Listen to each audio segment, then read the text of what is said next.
الوصفه تاع هاد البريوش لو كان تجربوه راح يولي لكم ادمان بزاف بنين مشكلط. تقدروا ديروه بزوج طرق. تبعوا معايا برك الفيديو للاخر. الحاجه الاولى العجينه تاعنا نحتاجو كاس تاع حليب دافي، 3 ملاعق كبار سكر، ملعقه كبيره تاع خميره الخبز، ونخلطوا المكونات جيدا.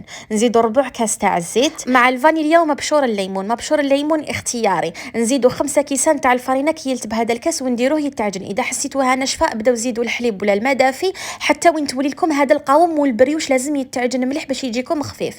غطوه وخلوه يخمر. لا كريم باتيسير عندي كاس تاع حليب، 3 ملاعق كبار تاع فلون شوكولا. اذا ما عندكمش عوضوه بالسكر. زيدوا ملعقه كبيره تاع الكاكاو البني يكون بنين مع ملعقه ونصف كبار تاع النشا ونطيبوهم. كي يطيبوا كاضافه زدت لهم شويه تاع النوتيلا، تحبوا ديروا تحبوا لا وخلوها تبرد. العجينه تاعنا بعد ما خمرت شفتوا القوام تاعها كيفاش يكون طري هكا. البريوش شوفوا لو كان ما تعجنوهش مليح وما يكونش طري راح تجيكم الحبه ثقيله ومعجنه. على بها لازم يتعجن مليح. شكلتهم كويرات خرجوا لي 16 كويره. دهنتهم بالبيض، البيض درت له شويه فانيليا. دهنتهم للمره الاولى خليتهم يخمروا، من بعد زدت دهنتهم بالبيض للمره الثانيه ودخلتهم يطيبوا في فرن مسخن على 200 درجه. كي يطيبوا من تحت نشعلوا لهم من الفوق، نخلوهم يبردوا، نديروا لهم حفره في الوسط ونعمروهم بهذه لا كريم باتيسير اللي طيبناها. هنايا ذوبت شوكولا بالحليب وزدت لها شوكولا سوداء باش نقصوا الحلاوه، وخلطت لها شويه كاوكاو محمص ومرحي في الخشين. خلطتهم وغطست البريوش تاعي ونخليه يبرد. وبصحتكم.